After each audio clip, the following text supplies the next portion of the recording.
I just read Kagurabachi Chapter 119. Oh my god, this is a crazy ass chapter. It's a crazy chapter. So, I'm not wasting the time. So, it cuts up to the start of the chapter. It cuts to the guy that Hirito Soga, one of the guys that came with Shiba and Mashiro to Ishimura Island, or Irishima Island. I keep saying it wrong, my bad. It cuts to him being quote unquote dead. We all know he's not really dead. And then we get some text. Our ancestors, the Mikaboshi, once ruled the land of Japan, but we lost power when the Soga clan led a devastating incursion.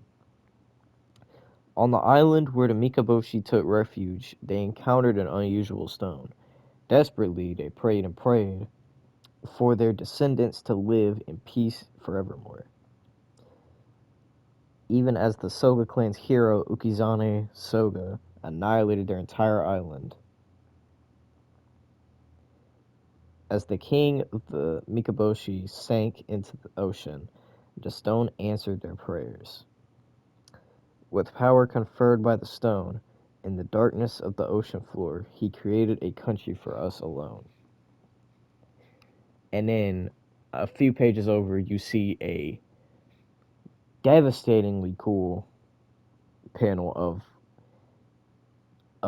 like a big crater of Danseki, not crater, but like a big form of Danseki in like the ceiling of this country, quote unquote, and then a bunch of people surrounding it with like a pillar in the middle, which is really cool. But real quick, I want to go back real quick to the second page.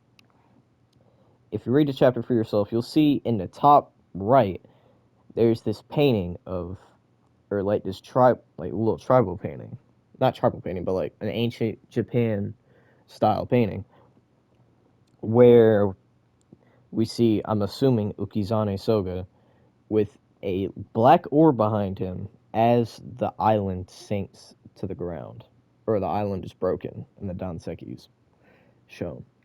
I want y'all to keep that in mind. That's going to be important in a second. That's going to be important near the end of the chapter. That's going to be important. And then they keep going on with people praying to the Danseki. On land, the Soga clan and their retainers flourished, while the sacred stone hid us from our enemies. So the Danseki created an island under the water to protect the Mikaboshi from the Soga clan.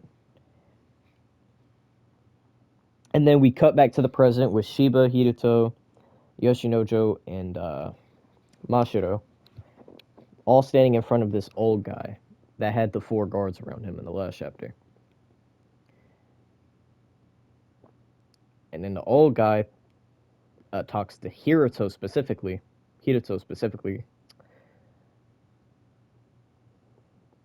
telling him asking him if he's a Soga. Then he retorts back saying, "What if I am?" The guy just stares at him.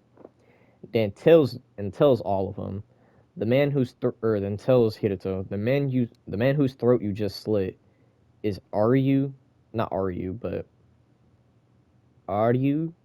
It's Ariu. I don't know how to say it. I'm just gonna say Aryu. Aryu. I'm just gonna say Aryu.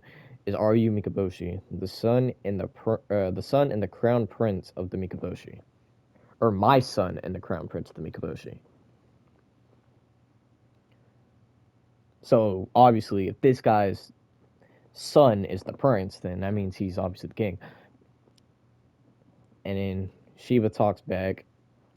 You had already killed 2 Japanese. You ignored our warnings and met us with hostility. We merely acted in self-defense. But there's no need for more death on either side. Right, and as Shiba is talking to the king of the Mikaboshi, the Japanese person that survived the initial onslaught, the one that was sent to talk to Ryu and the Mikaboshi, is like groaning in pain on the chair. So Mashiro notices this and walks over to him. And then Mashiro sees that his eyes are black and they're like bleeding. He's bleeding eyes. So then the king tells everyone that he came to bear witness. And then we see Aryu get up, look completely normal, and then punch a hole through Mashiro's stomach.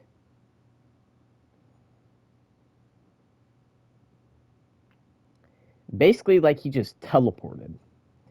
And he has this black residue coming off of his shoulders, or like the black smoke that the enchanted blades get whenever they enter their true realms.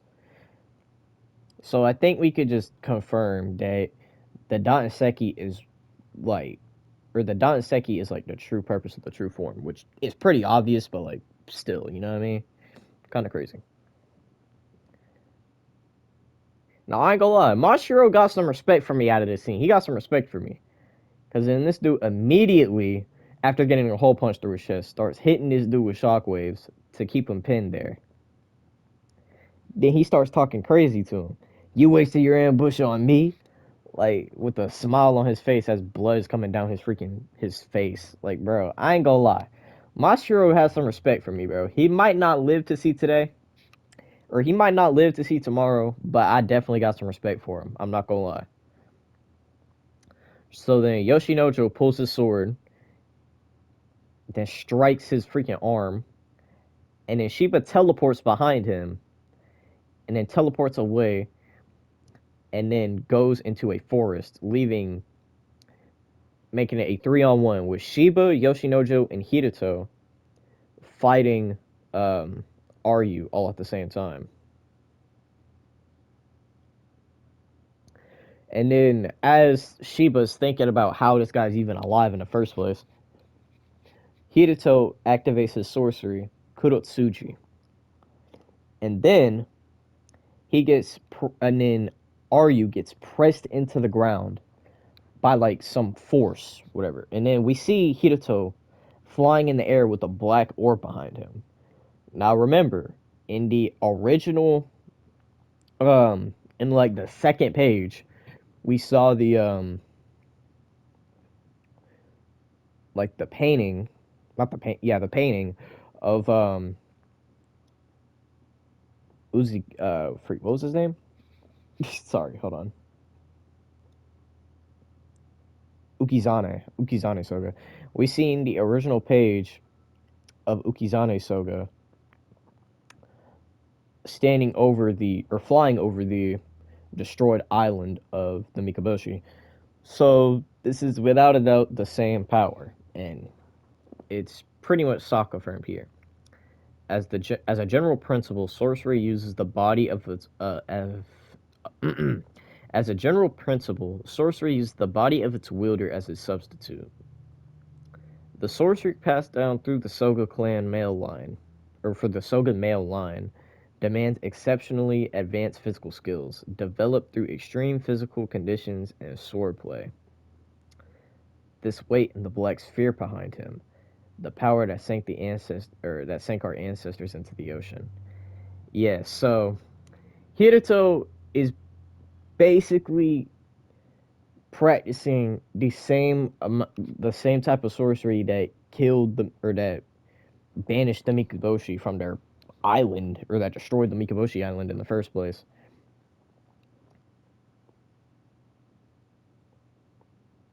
So we see Hirato get his sword ready again,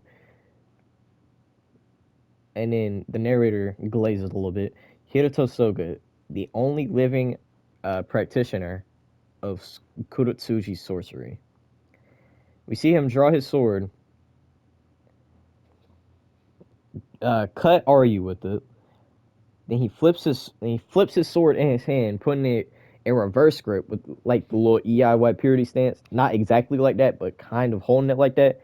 Then he slams down the top of his sword, which breaks the ground around Ryu even more. Holy. This looks beautiful, by the way. Y'all gotta read this for yourselves, bro. This is beautiful. This looks fire. Then we cut back to Mashiro on the ground, or bleeding out from the from getting punched in the chest, or punched through the chest, excuse me.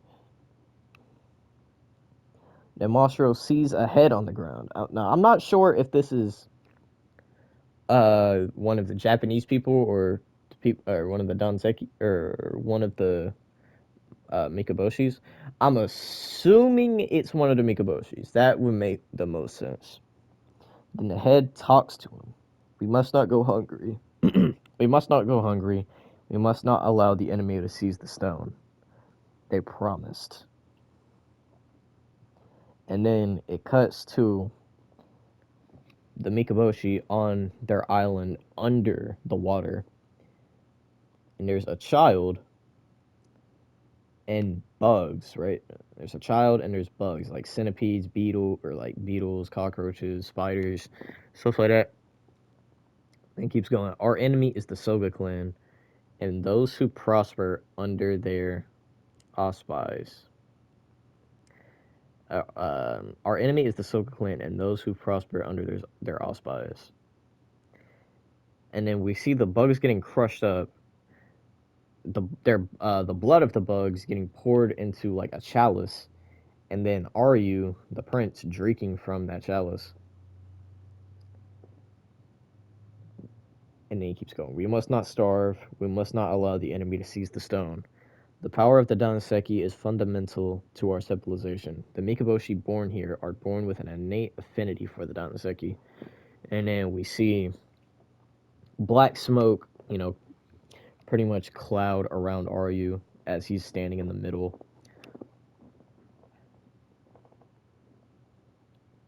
And then again, right, we see 6 people rise up to, basically flying to the stone in the center, and like the roof of their island.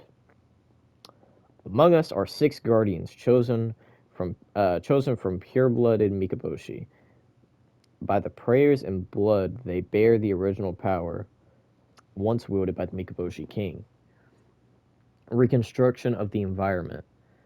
That divine power transformed a place devoid of light and air into a place for human survival. It reaches a realm far beyond mere fortification magic. So yeah, the one guy wielding the power of all the Danseki, or that used to wield all the power of the Danseki, now there's 6 of them. So, and Ryu is just one of them. So yeah, that's crazy. The Guardians can draw upon the true realm of the Danseki. So as Ryu is like laying in the crater that was created by by Hideta. I forgot his name for a second. That was created by Hideta. Black smoke starts to form all around his body. And then Shiba is obviously looking terrified. They got my goat looking crazy. And then freaking Aryu says the phrase Sumika, which clouds the island in like actual darkness.